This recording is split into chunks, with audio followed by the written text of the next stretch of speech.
ഇതുവരെയുള്ള കളി പരിശോധിക്കുകയാണെങ്കിൽ ടോസ് കിട്ടുന്ന ടീമായിരുന്നു ജയിച്ചുകൊണ്ടിരുന്നത്. എന്നാൽ ഇന്ന് അജിങ്ക്യ രഹാനെയ്ക്ക് ടോസ് കിട്ടുന്നു. അടുത്ത കളിയിൽ രണ്ടാമത്തെ കളിയിലും 200 റൺസ് കൂടുതൽ വഴങ്ങുന്ന ഒരു ടീമായിട്ട് KKR മാറുന്നു. സ്വന്തം ഹോം ഗ്രൗണ്ടിൽ KKR പരാജയപ്പെടുന്നു. നല്ലൊരു സ്റ്റാർട്ട് കിട്ടി. ഫിന്നലെ നോക്കുവാണെങ്കിൽ നല്ലൊരു സ്റ്റാർട്ട് കൊടുക്കുന്നു. ആദ്യത്തെ ഓവർ തന്നെ 25 റൺസ് KKR കണ്ടെത്തി. 4 ഓവർ ആയപ്പോഴത്തേന് 57 റൺസിൽ 1 വിക്കറ്റ് പോയ ഒരു ടീം.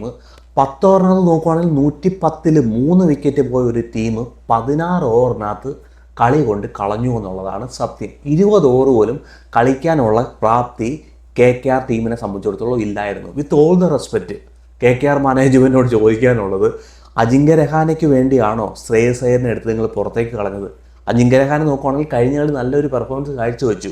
പക്ഷേ ഇന്ന് നോക്കുവാണെങ്കിൽ അജിങ്ക്യ രഹാനെ വളരെ സ്ട്രഗിൾ ചെയ്യുന്നതായിട്ടാണ് കാണാൻ കഴിഞ്ഞത്. കഴിഞ്ഞ കളി നോക്കുവാണെങ്കിലും രഘുവംശിയും അജിങ്ക്യ രഹാനെയും കൂടി ബാറ്റ് ചെയ്തപ്പോഴത്തേന് സ്ട്രൈക്ക് റേറ്റ് കുറയുന്നതായിട്ട് നമുക്ക് കണ്ടു. ഒരു 20-40 റൺസ് കഴിഞ്ഞ കളിയിൽ നോക്കുവാണെങ്കിൽ KKR കുറച്ചാണ് എടുത്തത്. ഇന്ന് നോക്കുവാണെങ്കിൽ അജിങ്ക്യ രഹാനെയും രഘുവംശിയും കൂടെ തമ്മിൽ കളിക്കുമ്പോഴത്തേന് രണ്ടുപേർക്കും സ്ട്രൈക്ക് റേറ്റ് നോക്കുവാണെങ്കിൽ ഉയർത്താൻ കഴിയുന്നില്ല. സോ അജിങ്ക്യ രഹാനെ പ്രഷറിൽ വിക്കറ്റ് കൊണ്ട് കളയുന്നു. നോക്കുവാണെങ്കിൽ ഇന്നത്തെ ക്രെഡിറ്റ് കൊടുക്കേണ്ടത് ഇഷാൻ കിഷന് തന്നെ. കറക്റ്റായിട്ടുള്ള മാച്ചപ്പുകളെ യൂസ് ചെയ്യാൻ എന്തായാലും ഇഷാൻ കിഷന് കഴിഞ്ഞു.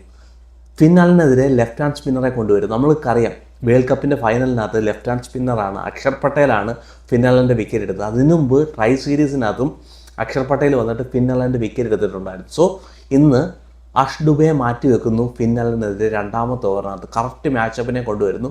ഫിന്നാലിനെ തൂക്കുന്നു. അതുപോലെ തന്നെ അജിങ്ക്യ രഹാനെക്കെതിരെ ഒരു മാച്ചപ്പ് ഉണ്ടായിരുന്നു.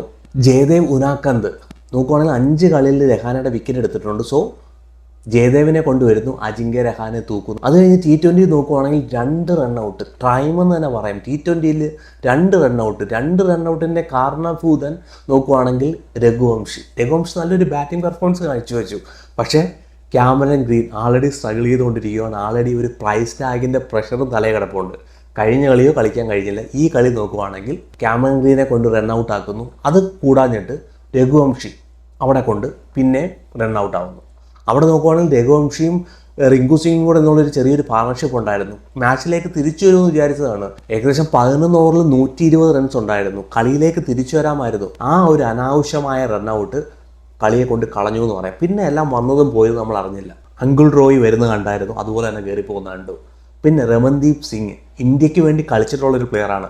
T20യിൽ കളിച്ചിട്ടുള്ളൊരു പ്ലെയറാണ്. ഓൾറൗണ്ടറാണെന്നാണ് പറയുന്നത്. പക്ഷേ KKR നോക്കുവാണെങ്കിൽ ബോളിംഗ് ഒട്ട് കൊടുക്കാറുമില്ല. ഓൾറൗണ്ടറാണോ അതോ ബാറ്റ്സ്മാൻ ആണോ ബോളറാണോ എന്നുള്ളത് ആർക്കും അറിയത്തില്ല. സോ ഇന്ന് റിയലി KKR സ്ട്രഗിൾ ചെയ്യുമായിരുന്നു. ബാറ്റിംഗ് നോക്കുവാണെങ്കിൽ ഇന്ന് സ്ട്രഗിൾ ചെയ്യുന്നു. കഴിഞ്ഞ കളി നോക്കുവാണെങ്കിൽ ബാറ്റിംഗ് ബെറ്റർ ആയിരുന്നു. പക്ഷേ ഇന്ന് അവർ സ്വന്തം ഗ്രൗണ്ടിൽ പോലും അവർക്ക് ബാറ്റ് ചെയ്യാൻ കഴിയുന്നില്ല. ഒരു പെർഫോമൻസ് കാഴ്ചവെക്കാൻ കഴിയുന്നില്ല. 200 എന്ന് പറഞ്ഞൊരു റൺസ് ഒരു ഫ്ലാറ്റ് പിച്ചിൽ അവർക്ക് കണ്ടെത്താൻ കഴിയുന്നില്ല. അവർക്ക് നോക്കുവാണെങ്കിൽ ഒരു പ്രോപ്പറായിട്ടുള്ളൊരു ഫിനിഷറെ അവർ മിസ് ചെയ്യുന്നുണ്ട്. ആൻഡ്രെ റസലിന് ശേഷം നോക്കുവാണെങ്കിൽ ആരാണ് അവരുടെ ഒരു ഫിനിഷർ? നമ്പർ 8 വന്നിട്ട് സുനിൽ നാരായണൻ ഒരു ചെറിയൊരു ക്യാമിയോ പോലെയൊക്കെ കളിക്കുകയൊക്കെ ചെയ്തു. പക്ഷേ സുനിൽ നാരായണനെ സംബന്ധിച്ചിടത്തോളം ഇന്നത്തെ ഒരു ബാറ്റിംഗ് കണ്ടിട്ട് ആ പുള്ളിയെ ഒരു ഓപ്പണിംഗ് ഇറക്കി വിടുന്നതായിരിക്കും നല്ലത്. പക്ഷേ രഹാനെയും രഘുവംശിയും കൂടെ എവിടെ കൊണ്ടിടും? ക്യാമറൻ ഗ്രീനെ ഏത് പൊസിഷനിൽ കളിപ്പിക്കും? സോ ഇങ്ങനെ കുറേ വെല്ലുവിളികളുണ്ട്. ഇവരിൽ ഒരുപാട് പൈസ ഉണ്ടായിരുന്നു. ആ പൈസയ്ക്ക് ഇവരൊരു ടീമിനെയൊക്കെ ബിൽഡ് ചെയ്തു. പക്ഷേ പ്ലേയിങ് 11 ഇവരെങ്ങനെ ഉണ്ടാകും എന്നുള്ള കാര്യമാണ് സംശയം. റോമൻ പവാലിനെ കൂട്ടൊരു പ്ലെയറിനെ ടീമിനകത്ത് ഇടാൻ ഇവർക്ക് കഴിയുന്നില്ല. നല്ലൊരു ഫിനിഷറാണ്. നോക്കുവാണെങ്കിൽ വേൾഡ് കപ്പിനകത്ത് നല്ലൊരു ഫോമിലാണ്. സോ റോമൻ പവലിനെ കൂട്ടൊരു പ്ലെയറിനെ ടീമിലേക്ക് കൊണ്ടുവരാൻ കഴിയുമോ ഇവർക്ക്? ക്യാമറൻ ഗ്രീൻ്റെ ഫോം, അതുപോലെ തന്നെ റിങ്കു സിംഗിനെ സംബന്ധിച്ചിടത്തോളം രമൺദീപ് സിംഗിനെ സംബന്ധിച്ചിടത്തോളം നല്ലൊരു പെർഫോമൻസ് കാഴ്ചവെക്കേണ്ടതായിട്ടുണ്ട്. സോ ഒരുപാട് കൺസേൺ നോക്കുവാണെങ്കിൽ ഇവർക്ക് ബാറ്റിങ്ങിൽ ഉണ്ട് എന്നുള്ളതാണ് സത്യം. പിന്നെ ബോളിങ്ങിലോട് വരുവാണെങ്കിൽ ഞാൻ പറഞ്ഞതുപോലെ തന്നെ രണ്ടാമത്തെ കളിയിലും 200+ റൺസ് വഴങ്ങുന്ന ഒരു ടീമായിട്ട് KKR ഇന്ന് മാറി. നോക്കുവാണെങ്കിൽ വരുൺ ചക്രവർത്തി എന്ന മിസ്റ്ററി സ്പിന്നറിൻ്റെ മിസ്റ്ററി എല്ലാം നഷ്ടപ്പെട്ടോ എന്നുള്ള കാര്യമാണ് സംശയം. കറക്റ്റായിട്ട് പിച്ചിൽ പോലും എറിയുന്നില്ല. പിച്ചിന് പുറത്താണ് ഇന്ന് ബോൾ ചെയ്യുന്നത്. ഒരു ഓവറിനകത്ത് 25 റൺസാണ് വഴങ്ങുന്നത്. ഔട്ട് ഓഫ് ഫോമിൽ നിന്ന് അഭിഷേക് ശർമ്മ ഫോമിലേക്ക് തിരിച്ചു വരുന്നു. വരുൺ ചക്രവർത്തി അറ്റാക്ക് ചെയ്തിട്ട് 1 ഓവറിൽ 25 റൺസാണ് വഴങ്ങുന്നത്. കേവലം 2 ഓവറാണ് വരുൺ ചക്രവർത്തിക്ക് കൊടുത്തത്. കേവലം 2 ഓവർ. കയ്യിൽ നോക്കുവാണെങ്കിൽ വെറൈറ്റികളൊന്നുമില്ല. മിസ്റ്ററിയൊക്കെ നഷ്ടപ്പെട്ടതുപോലെ തോന്നുന്നു. ഒരു ബൗണ്ടറി വഴങ്ങുമ്പോഴത്തേന് കൺട്രോൾ മൊത്തം പോകുന്ന ഒരു വരുൺ ചക്രവർത്തി. സോ ഇത് നോക്കുവാണെങ്കിൽ അവർ ഒരു ട്രംപ് കാർഡായിരുന്നു വരുൺ ചക്രവർത്തി, സുനിൽ നാരായണന്. പ്രത്യേകിച്ച് KKRൻ്റെ പിച്ചിലും വിക്കറ്റ് എടുക്കാൻ കഴിയാവുന്ന ഒരു ബോളർമാരായിരുന്നു. ട്രസ്റ്റ് ചെയ്യാൻ കഴിയാവുന്ന ഒരു ബോളറായിരുന്നു വരുൺ ചക്രവർത്തിയുടെ ഫോം. അറിയില്ല വരുൺ ചക്രവർത്തി ആ ഒരു പഴയ മൂർച്ചയുള്ള ആ ഒരു വരുൺ ചക്രവർത്തിയാണോ എന്ന് വരുന്ന മത്സരങ്ങളെ കണ്ടറിയാം. പക്ഷേ ഒരു ബോളിംഗ് പെർഫോമൻസ് ഒക്കെ കണ്ടിട്ട് ആ ഒരു മൂർച്ചയുള്ള വരുൺ ചക്രവർത്തിയാണെന്ന് തോന്നുന്നില്ല. റൺസ് ലീക്ക് ചെയ്യുന്ന ഒരു വരുൺ ചക്രവർത്തിയാണ് കാണാൻ കഴിയുന്നത്. ഈ വരുൺ ചക്രവർത്തിയെ വെച്ചിട്ട് നമ്മൾ എന്തായാലും T20 വേൾഡ് കപ്പ് ജയിച്ചത് വലിയൊരു ഭാഗ്യമായിട്ട് എനിക്ക് തോന്നുന്നു. KKR നോക്കുകയാണെങ്കിൽ പവർ പ്ലേയിൽ കുറച്ച് റൺസ് വഴങ്ങിയെങ്കിലും ഡെത്ത് ഓവറിനകത്ത് മനോഹരമായിട്ട് തിരിച്ചു വരാൻ എന്തായാലും KKRന് കഴിഞ്ഞു. അവസാനത്തെ 5 ഓവറിനകത്ത് 4 വിക്കറ്റ് KKRന് എടുക്കാൻ കഴിഞ്ഞു. ഒരു 250 റൺസിലൊക്കെ പോകേണ്ട ഒരു സ്കോറിനെ എന്തായാലും ഒരു 226 റൺസിന് പിടിച്ചു വെക്കാൻ എന്തായാലും KKRൻ്റെ ബോളർമാർക്കായി. പിന്നെ എടുത്ത് പറയേണ്ടത് ബ്ലെസ്സിംഗ് മുസറവാനിയുടെ ബോളിംഗ് ആണ്. 9ാമത്തെ ഓവറിൽ വന്നിട്ട് 2 വിക്കറ്റ് അവിടെ എടുക്കുന്നു. അതാണ് അവിടെ റൺ റേറ്റ് കുറയ്ക്കാനിടയാക്കി തീർന്നത്.